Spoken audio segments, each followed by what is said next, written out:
James Middleton, 31, has spoken out about his struggle with clinical depression with devastating honesty and courage.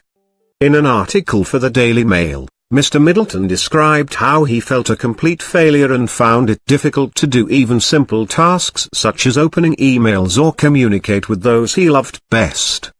He says he felt compelled to speak about his mental health open because it is precisely what his sister Kate, 37, and brother-in-law Prince William, 36, are advocating through their mental health charity Heads Together.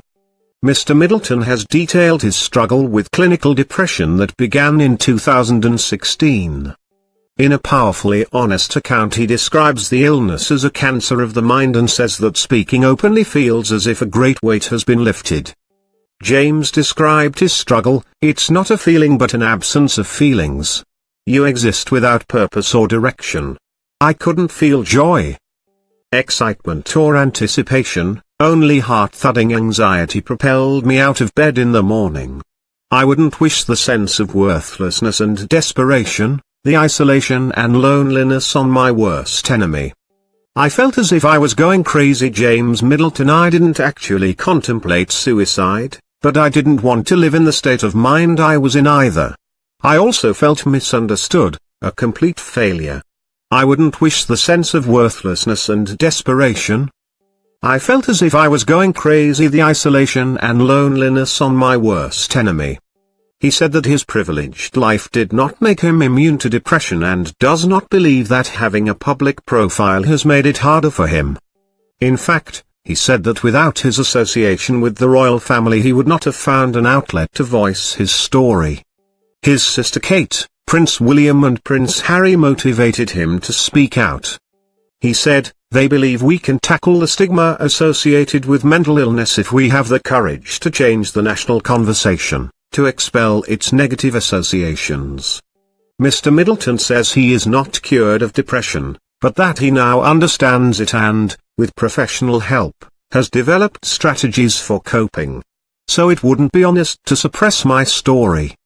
He consulted with his doctor after months of sleeplessness, anxiety and inertia. When he rang her, he said he felt as if I was trying to hold in a waterfall of emotion. Mr. Middleton then took his doctor's advice and began seeing psychiatrist Dr. Stephen Pereira every week. He still has cognitive behavioral therapy to help alter his patterns of thoughts and behavior. Mr. Middleton said he withdrew from his loved ones, explaining those who are closest to you are the hardest to speak to.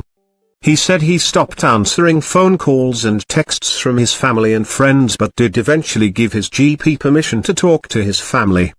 After they found out, he says, "They were proactive in helping me enormously and his experience has been an education for all of us to understand the complex nature of depression." Mr. Middleton says he enjoyed therapy and bit by bit, shafts of sunlight started to penetrate the gloom. Mr. Middleton was also diagnosed with attention deficit disorder, ADD, last year and he described the diagnosis as a revelation. He said, "It explained so much. It is the reason I have trouble focusing, why my mind wanders off into extravagant daydreams, why simple tasks such as making my bed assume the same enormity as filing my tax return. ADD explains other things, too, why I'm restless, energetic and impulsive, why I start tasks but can't complete them, why sometimes I seem impatient and don't listen because my mind is galloping off on some flight of fancy." He said since struggling with clinical depression he has started to embrace his ADD. Mr. Middleton has also recognized the role of his dogs, Ella, Inca, Luna, Zulu and Mabel, have played in his recovery. As a result, he now volunteers with the charity Pets as Therapy with one of his dogs, Ella. Mr. Middleton hopes that speaking out about his battle with depression will help others. He said, "I know now that in doing so I am not admitting to a weakness. The stigma attached to mental illness is lessening.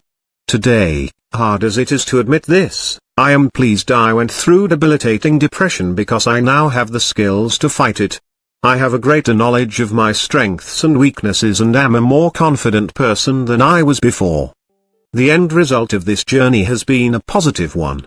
If I could leave you with just one thought, it would be this: it's okay not to be okay.